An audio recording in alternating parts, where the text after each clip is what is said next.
नमस्कार साथियों, कैसे हैं आप सब लोग। उम्मीद करता हूं आप सब लोग अच्छे होंगे।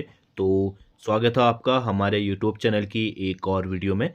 आज की वीडियो में हम बात करेंगे उत्तराखंड सामान्य ज्ञान प्रैक्टिस सेट की, जिसका है आज भाग 39, जो कि हमारी आगामी परीक्षाओं की दृष्टि से बहुत ही महत्वपूर्ण है। तो वीडियो को अंत तक जरूर देखना। ये आपकी जो आने वाली परीक्षाएं हैं, चाहे वह बंदी रक्षक हो या स्केलर की पोस्ट हो या फिर हमारा हवलदार जो है पद होमगार्ड में उसके लिए हो, या फिर अन्य जो भी परीक्षाएं आने वाली हैं उन सब के लिए बहुत ही महत्वपूर्ण सीरीज है। तो वीडियो को अंत तक जरूर देखना और साथ ही साथ कमेंट बॉक्स में अपना स्कोर जरूर बताना कि आपके कितने सही हुए थे।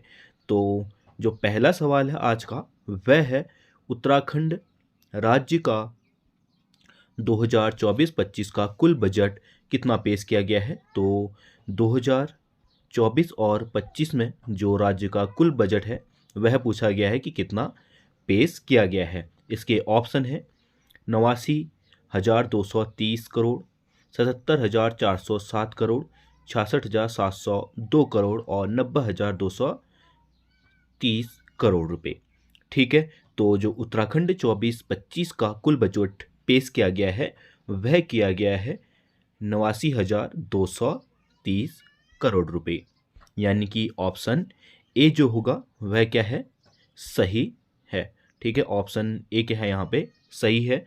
और अगर बात करें 23-24 के बजट की, तो 23-24 का जो बजट था वह था 77,407 करोड़ रुपए। ठीक है, तो कभी अगर यह पूछेगा कि 23-24 का कितना बजट था, तो 77,407, और जो नया बजट पेश हुआ है वर्ष 2024-25 का, वह पेश हुआ है हमारा 89,000। ठीक है, यानी कि ऑप्शन ए क्या है यहाँ पे, सही है। फिर है अगला, लेखक की रोटी किस साहित्यकार की रचना है। तो यहाँ पे हमें एक रचना दी गई है लेखक की रोटी, तो हमने बताना है कि इसके साहित्यकार कौन है। ऑप्शन है इसके विद्यासागर नौटियाल, डॉक्टर सी प्रसाद नैथानी, मंगलेश डबराल और हिमांशु जोशी। तो लेखक की रोटी जो रचना है, इसके साहित्यकार या रचनाकार हैं हमारे मंगलेश डबराल, यानी कि ऑप्शन सी क्या है, सही है। मंगलेश डबराल का जो जन्म हुआ था 16 मई 1948 को उत्तराखंड के टिहरी में हुआ था, टिहरी जनपद में। ठीक है, और इनकी जो मुख्य कृतियां हैं, लेखक की रोटी, पहाड़ पर लालटेन। ठीक है, पहाड़ पर लालटेन बहुत ही महत्वपूर्ण कृति है और पुराने पेपर हैं उसमें भी पूछा गया है। ठीक है, तो पहाड़ पर लालटेन, घर का रास्ता, हम जो देखते हैं और लेखक की रोटी, ये क्या है, इनकी प्रमुख रचनाएं हैं और अक्सर पूछी जाती हैं। फिर है कुमाऊं परिषद की पहली बार परिकल्पना अल्मोड़ा अखबार द्वारा अपने लेख के माध्यम से कब प्रकाशित की गई थी। तो कुमाऊं परिषद की जो स्थापना है उसकी परिकल्पना सर्वप्रथम जो है अल्मोड़ा अखबार ने की थी।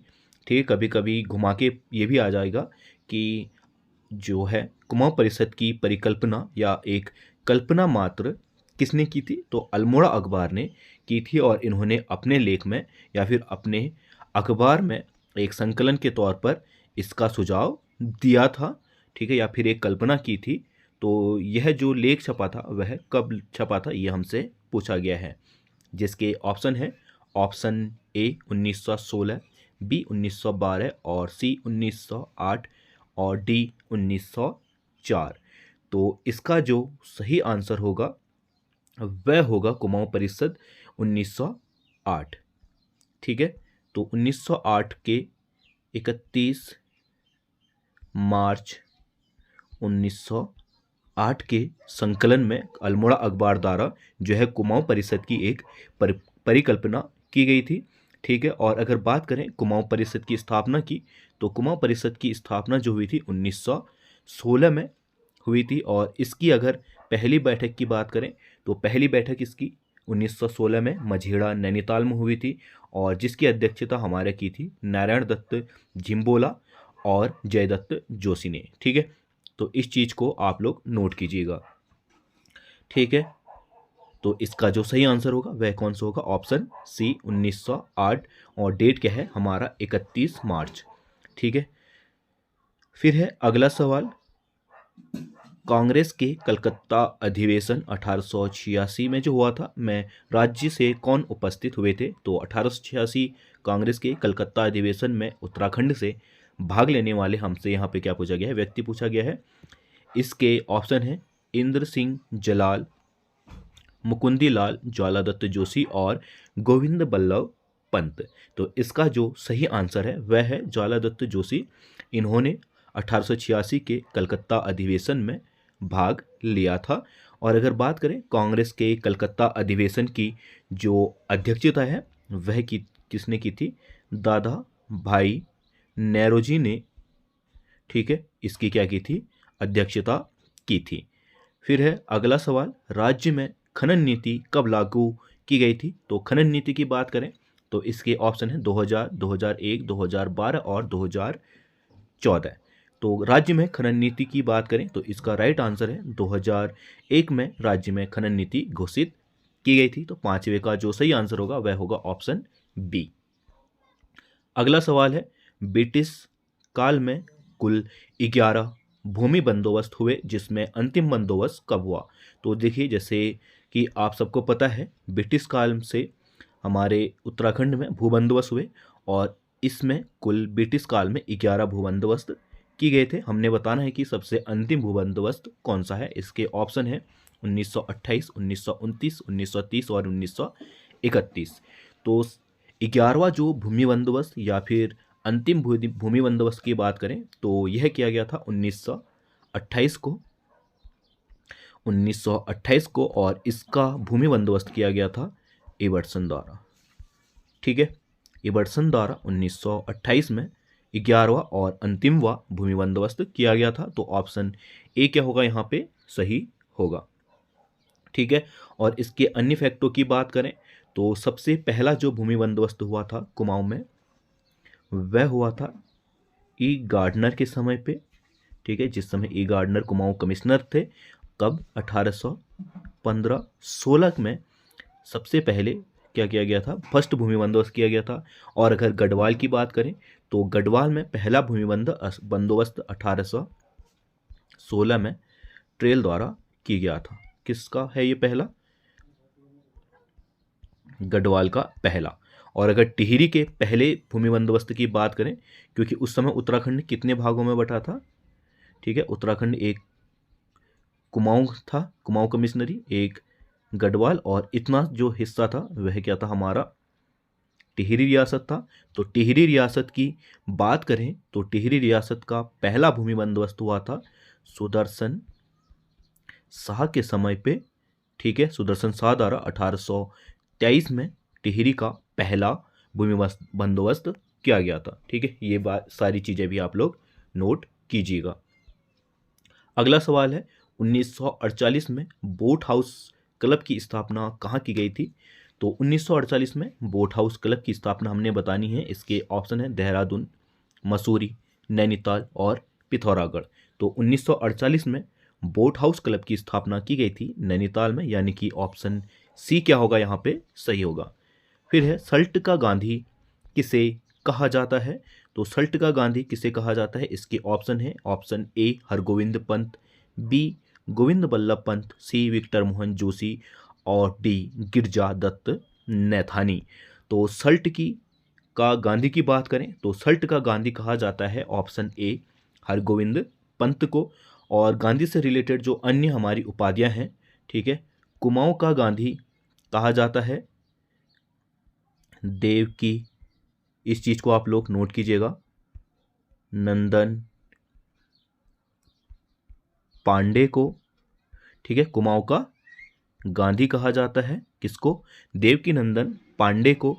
और जो अन्य उपाधि है पर्यावरण का गांधी, इसको भी नोट कीजिएगा, पर्यावरण का गांधी कहा जाता है सुंदर लाल बहुगुणा को। ठीक है, इन दोनों चीज़ों को आप लोग नोट कीजिएगा। ठीक है, फिर है पर्वतीय क्षेत्रों में प्रचलित शब्द नौनाज है। तो देखिए, इस तरीके से सवाल बहुत बन रहे हैं। आपने देखा होगा कि हाल ही में आयोजित जो पत्र था, एक एग्जाम पेपर था, उसमें पूछा गया था कि जो जैन है वो त्योनामा में जो जय शब्द है वह किसके लिए प्रयोग किया गया है। तो वैसे ही यहाँ पे हमें एक पर्वतीय शब्द दिया गया है नौनाज, हमने बताना है कि यह किससे संबंधित है।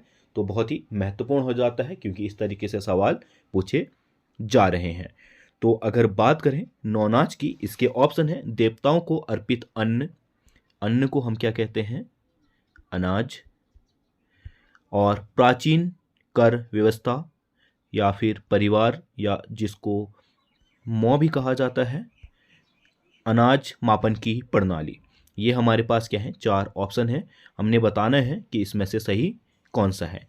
तो नौनाज जो शब्द है वह प्रयोग किया जाता है हमारे देवताओं को अर्पित अन्न या फिर अनाज के लिए। ठीक है, जब भी आज भी उत्तराखंड के पहाड़ी क्षेत्रों में एक चीज़ प्रचलित है कि अगर उनके घर में कोई भी अनाज होता है, गेहूं हो चाहे धान हो, कुछ भी हो, तो उसको स्वयं खाने से पहले वे लोग किसको अर्पित करते हैं, अपने मंदिर में अपने कुल देवता को जाता है नौनाज। ठीक है, ये व्यवस्था आज भी या ये प्रथा आज भी पहाड़ों पे देखने को मिलती है। फिर है अगला और अंतिम सवाल, राज्य में सर्वाधिक उपजाऊ भूमि वाला जिला कौन सा है। इसके ऑप्शन है हरिद्वार, देहरादून, ऊधम सिंह नगर और नैनीताल। अगर सबसे उपजाऊ भूमि की बात करें तो कौन सी है, ऊधम सिंह नगर की। ठीक है, बहुत सारे बच्चे हरिद्वार में कन्फ्यूजन हो जाएंगे, पर हरिद्वार में जो उपजाऊ भूमि है वह जो उसका मैदानी क्षेत्र है, गंगा का विशाल मैदान, वो बहुत ही कम मात्रा में है, और ऊधम सिंह नगर बहुत ही बड़े मात्रा में, ठीक है, विशाल तराई क्षेत्र में फैला हुआ है। तो यहाँ पे अधिक मात्रा में क्या होती है, भूमि उपजाऊ है। ठीक है, तो इसका ऑप्शन क्या हो जाएगा, हमारा ऑप्शन सी सही हो जाएगा। तो ये थे आज की वीडियो के कुछ महत्वपूर्ण सवाल। उम्मीद करता हूँ आपको वीडियो पसंद आई होगी। अगर वीडियो पसंद आई है तो वीडियो को लाइक कर देना, चैनल में नए हो तो चैनल को सब्सक्राइब करके जरूर जाना। हम मिलते हैं तब तक अगले वीडियो में, बाय।